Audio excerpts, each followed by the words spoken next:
Mamá Siseo, estás aquí para lavar los trastes, y me empujó delante de todos. Empecé a alejarme. Entonces, el abuelo Elliot, de 84 años, se levantó lentamente y el rostro de mi madre se puso blanco. La mano golpeó mi espalda antes de que siquiera quitara mi silla. No fue un golpecito, ni un toquecito, fue un empujón. ¿Deliberado? Sí, deliberado. De esos que te mueven todo el cuerpo hacia adelante. Estés listo o no, estás aquí para lavar los trastes, dijo mi madre, bajo y tenso. La sonrisa nunca abandonó su rostro. No nos avergüences. Y así, yo me dirigía a la cocina, cabeza agachada, mandíbula apretada, mis pies haciendo lo que habían sido entrenados para hacer toda mi vida: obedecer, desaparecer, encogerme. Detrás de mí, 12 invitados con servilletas de lino impecables. Los futuros suegros de Tiffany sentados en la mesa de caoba que mi madre había alquilado específicamente para este brunch. Los meseros y sus impecables delantales negros. El sonido de copas de champán y conversaciones educadas. Y mi hermana Tiffany, riendo su risa practicada y perfecta. Todos lo habían visto. Ninguno dijo una palabra. Y entonces lo escuché. Una silla arrastrándose por el suelo de madera, lento, como si tuviera un lugar importante a donde ir. Dejé de caminar. Me giré. El abuelo Elliot Monroe estaba de pie, de 84 años, un bastón en su mano derecha, su brazo izquierdo extendido, un dedo apuntando directamente a mi madre como un hombre leyendo un veredicto que había preparado hace mucho tiempo. Entonces comeré donde ella esté. La habitación se quedó tan en silencio que pude escuchar las velas. Mi nombre es Ashley Monroe. Tengo 26 años y hasta hace 11 semanas creía, verdadera, silenciosamente, de la forma en que crees cosas que nunca se te ha permitido cuestionar, que yo era simplemente la decepción de la familia. No dramática, no maltratada, simplemente menos. Dejé la universidad a los 19 años, no porque fuera estúpida o floja, sino porque la ansiedad que se había estado acumulando desde la infancia finalmente llegó a un punto en el que levantarme de la cama requería más energía de la que tenía. Conseguí un trabajo en una tienda de artículos para el hogar llamada Harbor & Home, donde durante 5 años me convertí en la supervisora de turno más confiable que tenían. Era buena en mi trabajo. Era buena con la gente. Pagaba mi propio alquiler en un pequeño apartamento a 20 minutos de la casa de mis padres. Manejaba un Honda Civic 2017 con una abolladura en la defensa trasera y me decía a mí misma que ser tranquila y estable era suficiente. Mi madre, Clarissa Monroe, de soltera Bartlett, no era una mujer que creyera en la tranquilidad y la estabilidad. Era el tipo de mujer que trataba la elegancia como una posición moral. Las escuelas adecuadas, los amigos adecuados, la dirección adecuada. Se había casado con mi padre, Gerald Monroe, cuando yo aún no cumplía los 2 años, y había pasado los siguientes 24 años construyendo una versión de la familia Monroe, que tenía una forma específica, y yo no encajaba. Tiffany sí. Tiffany, que tenía 29 años, se había graduado de una buena escuela con un título en comunicaciones, trabajaba en marketing en una firma del centro, vestía la talla correcta, decía las cosas correctas. Tiffany estaba actualmente comprometida con un hombre llamado Beckett Hargrove, hijo de Randolph Hargrove, quien poseía 3 concesionarias de autos y un viñedo. Y el brunch en casa de mis padres era la reunión oficial de ambas familias antes de la fiesta de compromiso el próximo mes. Yo había sido invitada. Esa debería haber sido mi primera advertencia. Mi madre nunca me había invitado a nada que importara. Había sido un personaje de fondo en mi propia familia durante tanto tiempo que una invitación me pareció una trampa. Me dije a mí misma que estaba siendo paranoica. Me puse mi blusa más bonita. Llegué a las 10:45 am, 15 minutos antes, porque así soy. Me recibió en la puerta mi madre, con un blazer verde, que me miró como se mira una pequeña molestia que se ha decidido manejar. «Puedes ayudar a los meseros», dijo. «Quédate en la cocina a menos que te llame». Debí haberme ido en ese momento. No lo hice. Durante 40 minutos, corté fruta y la acomodé en platos que nunca probaría. Rellené jarras de agua y escuché a través de la puerta de la cocina el sonido de mi familia actuando para extraños. Me dije a mí misma que estaba bien. Me dije que esto era temporal, que tal vez más tarde me llamaría, me presentaría, me dejaría sentarme. Me dije muchas cosas en esa cocina que ya no creo. A las 11:23 am, empujé la puerta de la cocina con un plato de salmón ahumado y casi choqué directamente con mi madre, quien venía hacia mí con la intención específica de alguien que quiere redirigir un problema. La mano golpeó mi espalda. Las palabras salieron entre dientes. «Estás aquí para lavar trastes. No nos avergüences». Y entonces la silla se arrastró, y el abuelo Elliot estaba de pie. Mi abuelo Elliot Monroe era el tipo de hombre que no decía mucho, pero cuando lo hacía, los muebles se movían. Había construido Monroe Holdings, de una empresa regional de bienes raíces, a algo que tenía oficinas en 4 ciudades. Lo había hecho en un traje. Lo hacía limpiar en seco 2 veces al año, lo necesitara o no. Era la persona más discretamente poderosa que jamás había conocido, y había pasado la mayor parte de mi infancia a una distancia cómoda, presente en las vacaciones, generoso con los cheques de cumpleaños, pero no cercano a mí de una manera que sintiera que realmente me veía. Más tarde me enteré de que eso fue intencional por parte de mi madre, pero en ese comedor, ese sábado por la mañana, estaba de pie con su bastón y su dedo apuntando, y decía: «Comeré donde ella esté». Mi madre se rió, la risa practicada y despectiva. «Papá, está siendo dramática». «Ya basta, Clarissa», dijo. Dijo su nombre de la forma en que dices una palabra que ya no usarás. Luego me miró. «Ashley, cariño, adelante». Nos sentamos en el mostrador de la cocina en taburetes desiguales, mientras los futuros suegros de Tiffany asimilaban lo que acababa de suceder en el comedor. El abuelo empujó el tártar de salmón que un mesero le había puesto delante y me preguntó dónde estaban los huevos. Le hice huevos y tostadas. Comió despacio, deliberadamente, y por un momento no hablamos. Luego dejó el tenedor. «¿Por qué no dijiste nada allí afuera?» Me encogí de hombros. «¿De qué sirve? Nunca han escuchado». Estudió mi rostro por un largo momento, de la forma en que estudias algo que intentas memorizar. «En parte es mi culpa», dijo. «Dejé que el ego de tu madre durara demasiado». «Abuelo, este brunch fue una prueba», dijo tranquilamente. Me detuve. «¿Qué?» Tomó su taza de café. La miró. «He estado observando a tu madre durante años. La forma en que te trata. Tenía que verlo yo mismo, claramente, delante de gente a la que le importaba impresionar». Dejó la taza. «Acaba de fallar». Mi cerebro trabajaba lento, como si estuviera traduciendo de un idioma que casi conocía. «¿Tú armaste esto?», pregunté. «Le sugerí el brunch a tu padre. Le dije que te incluyera». Hizo una pausa. Necesitaba saber si te trataba como familia o como personal. La puerta de la cocina se abrió con tanta fuerza que golpeó la pared. Mi madre estaba en el marco, temblando, no de pena, sino de furia, por haber sido avergonzada públicamente por la única persona en el mundo que nunca había podido controlar. «Nos estás humillando», siseó. «Eso lo hiciste tú misma», dijo él. «Ella es una desertora que trabaja en el comercio minorista. No pertenece a esa mesa». El abuelo no se inmutó, no parpadeó, no ajustó su postura ni un solo grado. «Ella es la única persona en esa mesa que alguna vez ha hecho un día de trabajo honesto». Hizo una pausa. «Y preferiría darle todo lo que tengo que verte usar mi nombre para impresionar a los invitados de la boda una vez más». Mi corazón dejó de funcionar correctamente. La fideicomiso, las acciones, la casa del lago. La miró fijamente. Todo. El rostro de mi madre tomó un color que nunca había visto. No era ira. La ira la conocía. Esto era algo más viejo y más frío. Miedo. «No lo harías». «Ya lo hice», dijo. «Solo necesitaba ver tus verdaderos colores una última vez. Considera hoy tu última audición». Ella hizo un sonido, no una palabra, no del todo, y luego se fue. La puerta de la cocina se cerró detrás de ella. Me senté en mi taburete. Tenía las manos planas sobre el mostrador y las estaba apretando porque si no las apretaba, iban a temblar. «Abuelo». Mi voz salió más pequeña de lo que pretendía. «¿Por qué yo?». Se quedó en silencio un momento. Cuando habló, sonaba cansado. No el cansancio de la edad, el cansancio de haber cargado algo pesado durante mucho tiempo, porque soportaste todo lo que te arrojaron y te mantuviste amable. Nunca perseguiste el dinero, nunca pediste amor. Miró sus manos. Simplemente sobreviviste. Y ahora es tu turno.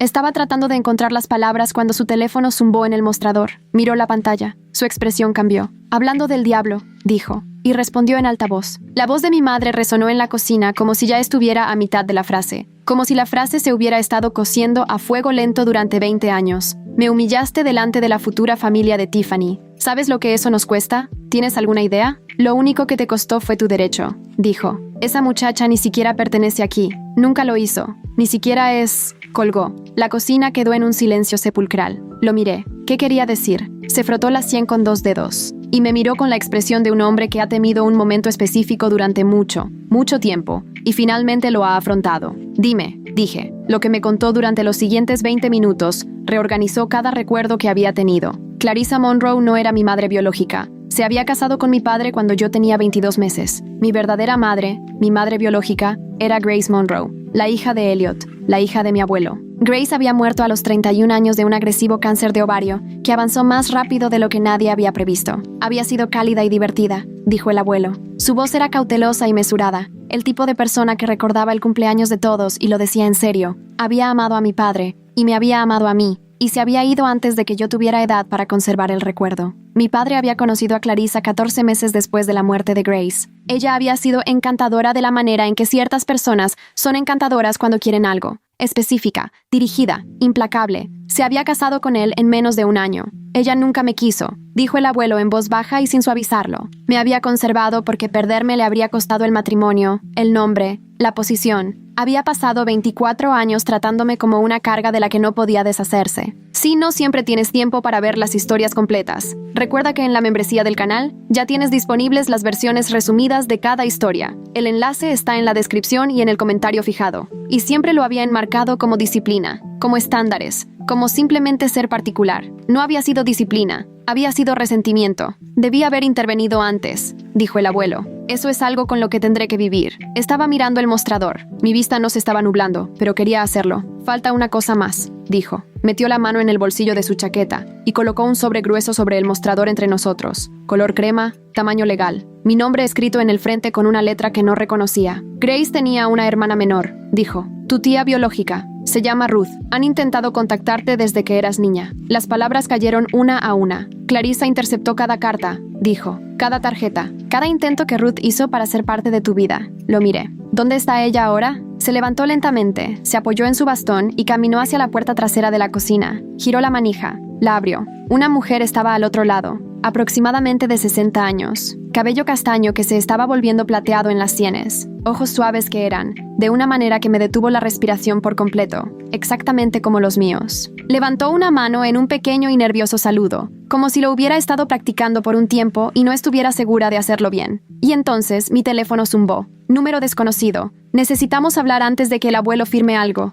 ¿Hay algo sobre eso? ¿No sabe todavía? Alguien que ha estado observando a esta familia más tiempo de lo que crees. Miré ese mensaje de texto durante 3 segundos. Luego di la vuelta al teléfono. Ruth seguía de pie en la entrada. Nos miramos. Tenía el tipo de rostro que había pasado por algo y había salido del otro lado todavía abierto al mundo, que es lo más difícil de mantener y la cualidad más reconocible del mundo una vez que sabes qué buscar. Sus ojos se estaban llenando de lágrimas. No estaba tratando de detenerlas. Me deslicé del taburete y caminé hacia la puerta, y ella hizo un sonido. Apenas un sonido en realidad, más como un aliento liberado después de haber estado contenido durante 20 años. Y luego sus brazos me rodearon, y yo estaba llorando de una manera que no había llorado desde que era niña, y no había tenido las palabras para explicar por qué. Nos quedamos así un rato. El abuelo se volvió a sentar en su taburete, y se comió el resto de sus huevos. Finalmente, tuve que mirar el mensaje de texto. Ruth y yo nos sentamos en el mostrador con el abuelo. Se los mostré a ambos. El rostro de Ruth hizo algo complicado. El abuelo se quedó en silencio un momento. Luego,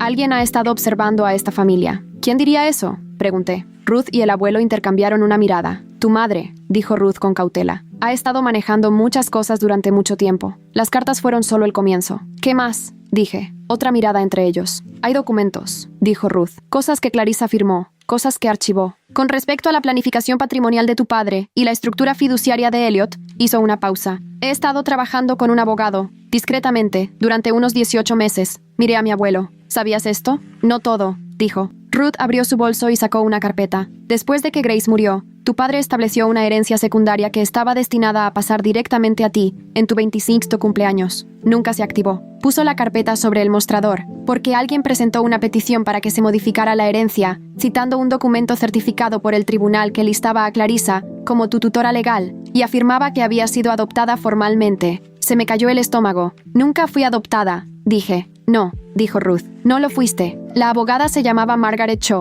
46 años, 14 años en derecho sucesorio y testamentario. Una mujer que usaba lentes de alambre y hablaba con la cadencia precisa y sin prisas de alguien que ha visto demasiado fraude como para sorprenderse con cualquier nueva variedad. Ruth la había contratado 16 meses antes. A lo largo de esos meses, había reunido lo que Margaret Cho describió cuando me senté en su oficina 6 días después del brunch, en un jueves gris por la mañana, con Ruth a mi lado y la autorización firmada del abuelo en una carpeta sobre el escritorio entre nosotras, como una imagen bastante completa de interferencia financiera y legal sostenida. El documento de adopción es una falsificación, dijo Margaret, colocando una comparación lado a lado frente a mí. 2 documentos. El mío y la solicitud judicial que Clarissa aparentemente había presentado 11 años antes. El sello notarial en el documento presentado había sido verificado. Era real, pero la notaria, una mujer llamada Patricia Duval, había muerto en 2018 y no podía ser interrogada. Lo hemos enviado a un examinador forense de documentos. Su hallazgo preliminar es que la firma en el documento de consentimiento original no coincide con las muestras de firma de tu padre del mismo periodo. Miré los documentos sin parpadear durante lo que pareció mucho tiempo.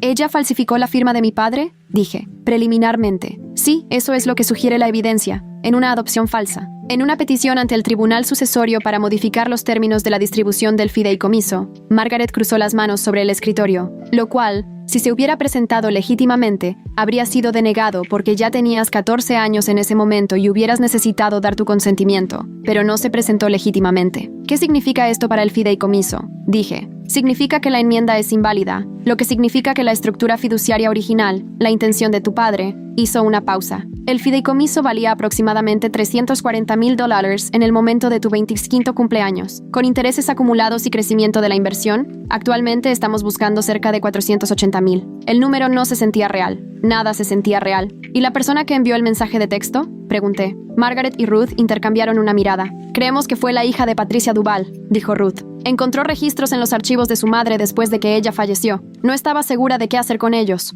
Nos contactó a nosotros primero, luego aparentemente no pudo esperar. Quiero ser honesta sobre las próximas 3 semanas, porque hay una versión de esta historia donde es limpia, rápida y satisfactoria, donde la persona mala es expuesta y las personas buenas ganan, y todo se resuelve de una manera que tiene sentido. La vida real es más desordenada que eso. Mi padre, Gerald Monroe, se sentó en la oficina de Margaret un martes y aprendió 3 cosas en secuencia: que su esposa de 24 años había falsificado su firma en un documento legal, que lo había hecho para interceptar una herencia destinada a su hija, y que esa misma hija había pasado esos 24 años siendo tratada por la mujer que él había elegido para criarla, como una carga y un problema. Permaneció muy quieto durante todo el proceso. Cuando Margaret terminó de hablar, estuvo en silencio durante mucho tiempo. Luego dijo: «Necesito llamar a mi propio abogado». No me miró cuando lo dijo. Había pasado la mayor parte de mi vida deseando que mi padre me mirara, deseando que viera lo que estaba sucediendo en su propia casa. Me había dicho a mí misma que él no lo sabía, que no podía saberlo, que Clarissa era demasiado cuidadosa para que él se hubiera dado cuenta. Sentada frente a él en esa oficina, viéndolo mirar la mesa en lugar de a su hija, comprendí algo que no había querido. Él había sabido algo, no todo, pero algo, y había elegido no mirar. El dolor de esa comprensión era diferente a cualquier cosa que Clarissa me hubiera hecho sentir. La crueldad de Clarissa siempre se había sentido externa, algo que me hacían. Esto era interno. Este era el dolor específico de darme cuenta de que la persona que debería haber sido mi escudo se había puesto cómoda detrás de él. Lloré en el coche de Ruth en el estacionamiento. Ella no me dijo que todo estaría bien, simplemente se sentó conmigo. «Tu madre, Grace, habría luchado por ti», dijo Ruth finalmente. «Todos los días. Yo lo creo. Tengo que hacerlo». El informe formal del examinador forense de documentos llegó un miércoles. Se llamaba Dr. Thomas Birch, con 30 años de experiencia en el examen de documentos cuestionados, certificado por la Junta Americana de Examinadores Forenses de Documentos. Su conclusión, en lenguaje técnico, la simplificaré aquí. La firma en el documento de consentimiento no coincidía con las firmas autenticadas de Gerald Monroe. La probabilidad de que la firma fuera genuina era, en su opinión profesional, inferior al 2%. Margaret Cho presentó una denuncia ante el Tribunal Sucesorio un jueves. El lunes siguiente, un detective de la Unidad de Crímenes Financieros del Condado, el detective Raymond Ashford, con 12 años en la fuerza, 6 de ellos en fraude, me llamó a las 9:14 a.m. y me preguntó si estaba disponible para dar una declaración formal. Sí, le dije. Absolutamente sí. Di la declaración en una sala de entrevistas con paredes de color verde pálido y una mesa que se tambaleaba ligeramente. El detective Ashford fue metódico, exhaustivo y dijo muy poco sobre lo que pensaba del caso. Hizo preguntas, escuchó, tomó notas. Al salir, dijo: «Mantenga su teléfono encendido». Clarissa recibió la notificación de la presentación ante el Tribunal de Sucesiones un jueves por la noche. Lo sé porque Tiffany me llamó a las 9:47 p.m., lo que era la primera vez que mi hermana me llamaba en 4 meses. «¿Qué hiciste?», me dijo. Su voz era la de alguien cuyo mundo acaba de tambalearse bajo sus pies y que ha decidido, basándose en 29 años de práctica, culpar a la persona más accesible disponible. «Yo no hice nada», le dije. «Simplemente dejé de permitir que me hicieran cosas». Silencio. «Tiffany», mantuve la voz tranquila. «¿Sabías lo del fideicomiso?». Una pausa que me dijo todo. «Mamá mencionó que había un asunto legal cuando estaba en la universidad», dijo. «No sabía qué era». No pregunté. Ella no preguntó. No había querido saber. De la misma manera que mi padre no había querido mirar. Existe una categoría de daño que se comete no por crueldad, sino por complacencia, por la elección deliberada de no ver lo que ver podría costarte. No sé cómo llamarlo exactamente. Complicidad parece demasiado fuerte, inocencia parece demasiado suave. Lo que sé es que es su propia forma de abandono, y deja su propia marca. «Espero que la boda sea hermosa», dije. Y lo decía en serio, genuinamente, porque no me interesa castigar a la gente por quienes eligen ser. Pero no puedo pretender que nada de esto pasó. Colgó. Puse mi teléfono boca abajo y me fui a la cama. La audiencia judicial se llevó a cabo en febrero. Clarissa llegó con su propio abogado, un hombre llamado Howard Sillis, que llevaba un reloj caro y tenía el aire de alguien a quien se le pagaba por parecer poco impresionado. Estaba vestida de color crema, siempre de color crema, siempre impecable, siempre actuando para quien estuviera mirando. No me miró. Yo me senté en la mesa del demandante con Margaret Cho a mi izquierda y Ruth a mi derecha, y mantuve mis manos planas sobre la mesa y mi respiración uniforme y mi rostro compuesto, lo cual fue difícil, pero no tan difícil como esperaba, porque en febrero llevaba 6 semanas viendo a una terapeuta. Su nombre era la doctora Simone Adeyemi, una psicóloga clínica licenciada que se especializaba en trauma familiar y enajenación. Me había dicho, en nuestra cuarta sesión, algo que había escrito en un pedazo de papel y puesto en mi cartera. No estás reaccionando a lo que está sucediendo ahora. Te estás curando de lo que sucedió entonces. Las dos cosas pueden parecer lo mismo desde afuera, pero se sienten completamente diferentes por dentro. La audiencia duró 4 horas. Se presentaron las pruebas forenses, el informe del Dr. Birch, el propio análisis del tribunal de sucesiones de la solicitud original, los registros notariales que mostraban que el sello de Patricia Duval se había utilizado y la cronología que mostraba que la solicitud se había producido 17 meses después de que Duval se hubiera retirado de la práctica activa. Howard Sellis objetó varias cosas. La jueza, la honorable Diana G., con 22 años en el tribunal, lo anuló cada vez con la eficiencia enérgica de alguien que ya ha visto documentos falsos antes y no le parece interesante.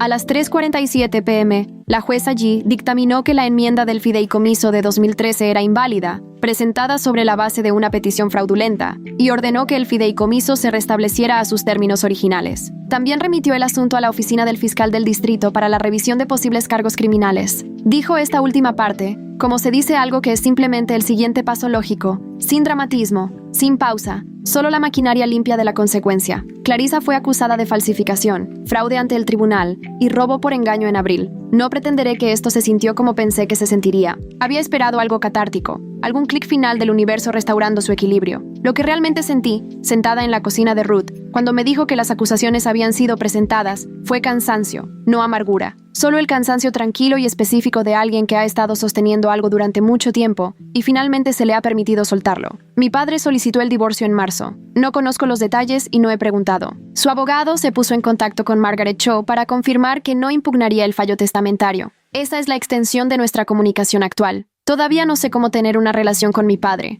No estoy segura de estar lista para decidir. La doctora Adeyemi dice que no tengo que estar lista según los plazos de nadie más. Estoy practicando creer eso. La Casa del Lago se encuentra en una propiedad en el norte de Georgia que mi abuelo compró en 1987 y ha estado utilizando intermitentemente desde entonces. En marzo, el abuelo Elliot formalizó la transferencia de título, junto con sus acciones en Monroe Holdings y las disposiciones del fideicomiso a través de un proceso que tomó 3 semanas, una tarde de papeleo y un notario público cuyas credenciales verifiqué personalmente. Conduje para ver la Casa del Lago por primera vez un domingo a finales de marzo. Era más pequeña de lo que había imaginado. Un buen tamaño pequeño, un tamaño sensato, el tipo de lugar construido para vivir de verdad en lugar de impresionar a nadie. Paredes con paneles de madera, un porche que daba a aguas tranquilas, una cocina con buena luz. Alguien había dejado una cafetera en el mostrador. Estuve en la cocina un rato, solo mirando la luz. Ruth llegó el fin de semana siguiente con víveres y un juego de cortinas que había elegido. Cocinamos la cena juntas. Yo no sabía que ella era buena cocinera, y ella no sabía que yo era terrible en eso. Así que pasamos 1 hora averiguándolo juntas, lo cual fue lo más normal que había hecho en lo que parecían años. Después de la cena, sentadas en el porche, me habló de Grace. No de su tragedia, sino de su vida, los detalles específicos, ordinarios e irreemplazables de una persona que había existido. Su letra, que era terrible, la forma en que siempre pedía demasiada comida y se avergonzaba de ello, el verano en que aprendió a navegar y volcó 4 veces en una sola tarde y se rió hasta llorar. Escuché cada palabra, creo que escucharé durante mucho tiempo. El abuelo Elliot falleció en junio, apaciblemente, en su propia cama. Ruth estaba allí. Yo estaba allí. Había decaído más rápido de lo que cualquiera de nosotros esperaba en los meses posteriores al brunch, de la manera en que a veces les sucede a las personas mayores. Una vez que han resuelto lo que sea que estaban aferrados a terminar, al final, me tomó la mano. Nunca necesitaste nada de esto para ser suficiente, dijo. Se refería al dinero, la propiedad, todo. Solo quería que lo tuvieras de todos modos. Lo sé, dije. Gracias. Cerró los ojos. No los volvió a abrir. Ahora es septiembre. Sigo trabajando en Harbor & Home, 3 días a la semana, como consultora, ayudándolos a revisar sus sistemas de gestión de inventario, de una manera que había estado sugiriendo durante 2 años, y que finalmente están implementando. Resulta que 5 años de trabajo silencioso, cuidadoso y poco glamuroso me habían dado un conocimiento operativo que, cuando se aplicaba correctamente, valía algo para la gente adecuada. Mi apartamento es el mismo que tenía antes. Todavía no me he mudado a la casa del lago. No estoy lista. Pero he estado yendo los fines de semana, y cada vez me quedo un poco más. Almorcé con Tiffany el mes pasado. Ella todavía se va a casar. Beckett parece, por lo que puedo decir, una persona genuinamente decente, de lo cual me alegro. Nos sentamos en un restaurante y hablamos de Grace, algo que ninguna de nosotras había hecho antes, y Tiffany lloró, y yo la dejé, porque, a pesar de lo que ella eligió no ver, sigue siendo mi hermana. Veo a la doctora Eddie Emmy todos los jueves. Estamos trabajando en algo que ella llama la arqueología de la autoestima, el trabajo lento y metódico de desenterrar todo lo que te dijeron sobre quién eras y descubrir lo que era realmente cierto debajo. Es el trabajo más difícil que he hecho. También es el único trabajo que me ha hecho sentir que estoy construyendo algo que se mantendrá. Ruth me envía mensajes de texto. Buenos días todos los días. A veces solo una palabra. Mañana. A veces una fotografía de algo que ha preparado para el desayuno. A veces una frase sobre algo que recordó de Grace. Guardo cada uno de ellos. Hay un mensaje de texto en el que pienso a veces: alguien ha estado observando a esta familia más tiempo de lo que crees. La hija de Patricia Duval envió ese mensaje porque había encontrado, en una caja de los archivos de jubilación de su madre, evidencia de algo que no sabía nombrar, y lo único que se le ocurrió hacer fue advertir a alguien. Lo hizo de forma anónima, lo hizo de forma imperfecta, lo hizo de todos modos. La encontré a través de la abogada de Ruth y le escribí una carta, dándole las gracias, diciéndole que lo que hizo importaba, que a veces hacer lo correcto se parece menos a un gesto dramático y más a enviar un mensaje de texto a un extraño y esperar que llegue a algún lugar útil. Ella respondió: me alegra que haya ayudado.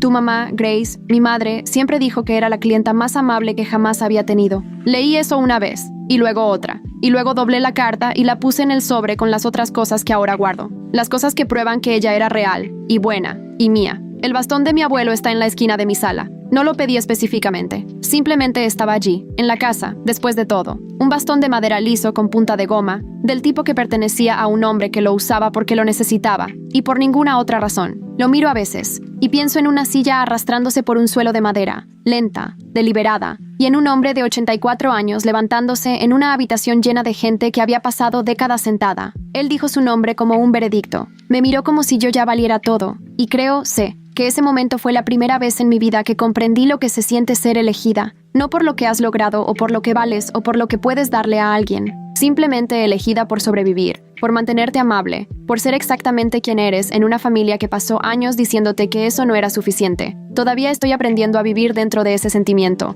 pero te diré esto: le queda bien.